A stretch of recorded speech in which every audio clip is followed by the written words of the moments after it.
The zipper gave up with a quiet, ugly sound, and in that small dressing room flooded with white light and perfume, a woman who controlled boardrooms, billion-dollar deals, and the fate of thousands felt her knees weaken as the fabric of her gown tore open like a final betrayal. This was not just a dress ripping apart. It was the last thread holding together a night that mattered more than anyone would ever guess. Before the story goes any further, pause for just a second. If you believe in kindness, in second chances, and in the idea that the smallest actions can change someone's life, please like this video, share it, leave a comment, and subscribe to the channel, Lonely Dad Strong Heart. Your support keeps stories like this alive. She stood frozen, fingers gripping the silk, staring at her reflection as if it belonged to someone else.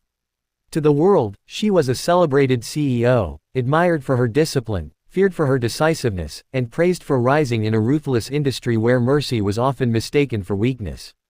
Tonight's gala was not just another charity event. It was the night her company would announce a foundation in her late mother's name, a promise she had carried like a quiet ache for years. Cameras were waiting outside, investors were seated, journalists were already whispering her name. And yet here she was, alone, undone by a torn gown minutes before stepping into history. Her breathing became shallow as memories she never allowed herself to feel crept in. Her mother teaching her how to sew a button as a child, laughing softly, saying that when things fall apart, hands and patience can put them back together.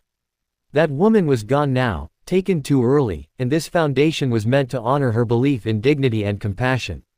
The dress had been chosen carefully, a tribute in soft color and elegant simplicity. Now it lay ruined against her skin, mocking the control she prided herself on. The room felt smaller by the second. Assistants hovered uselessly, panic hidden behind forced professionalism. There was no time to replace the gown. There was no backup. The CEO who never cried in public felt tears spill over, not loud or dramatic, but heavy and silent, the kind that come when the weight of years finally presses too hard. She turned away from the mirror, ashamed of her own vulnerability, angry at herself for caring so much about fabric when lives and fortunes moved at her command every day. Just down the hall, far from the glitter and carefully rehearsed smiles, a man sat on a folding chair near the service entrance, rubbing his tired hands together. He was not meant to be noticed tonight. He was there to help with last-minute logistics, hired through a small agency that filled gaps no one else wanted to fill. He was a single father, used to being invisible, used to working quietly so his daughter's world could be a little brighter. His suit was borrowed, slightly too large, the cuffs hiding the scars of long hours and harder years. In his pocket were a pair of small scissors, a habit he never broke, a reminder of a skill he once loved before life demanded something else. Years ago, before loss reshaped his life, he had worked as a tailor's assistant. He learned to listen to fabric, to respect the way it moved, to fix mistakes without leaving a trace. When his wife died suddenly, that world disappeared. Bills piled up, grief swallowed his days, and tailoring became a memory he kept folded away like an old photograph. What remained was his daughter, her small hands in his, her belief that her father could fix anything if he tried hard enough. He noticed the tension in the air, the way staff rushed back and forth with tight expressions. When a coordinator finally stepped into the hall, desperation written across her face, explaining in rushed fragments that the CEO's gown was torn and there was no solution, something stirred in him. He did not think of status or consequences. He thought of his daughter crying over a broken zipper on her school dress, trusting him to make it right. He stood up before doubt could stop him. The moment he entered the dressing room, the contrast was striking. The power and polish usually surrounding the CEO were gone, replaced by raw humanity. He saw a woman not as a title, but as someone overwhelmed, standing on the edge of something deeply personal. Without words, he assessed the damage, the type of fabric, the tear's direction, the stress points. His hands remembered what his mind had buried. The scissors felt familiar, almost comforting, as if they had been waiting for this moment. What he did next would later be called unthinkable by those who believed perfection only came from expensive solutions.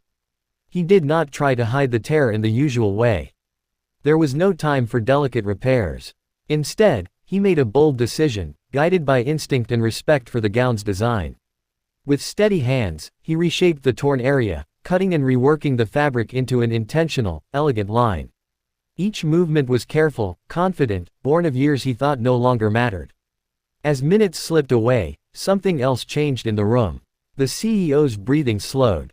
Her tears stopped falling. She watched, stunned, as the disaster transformed into something unexpectedly beautiful.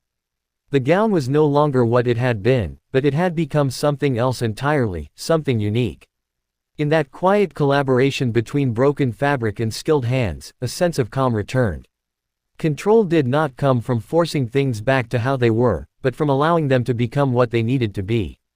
When the final adjustment was done, the man stepped back, suddenly aware of where he was, of who stood before him.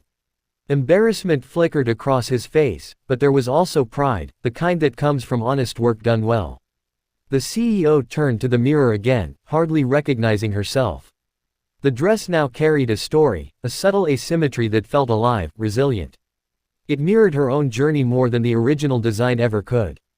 She walked onto the stage moments later, applause rising like a wave.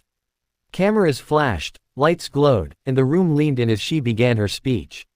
Her voice carried strength, but also something new, something softer.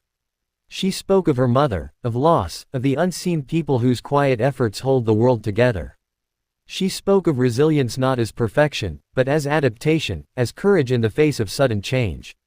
No one in the audience knew about the scissors, the torn gown, or the man waiting near the service entrance, but they felt the truth in her words.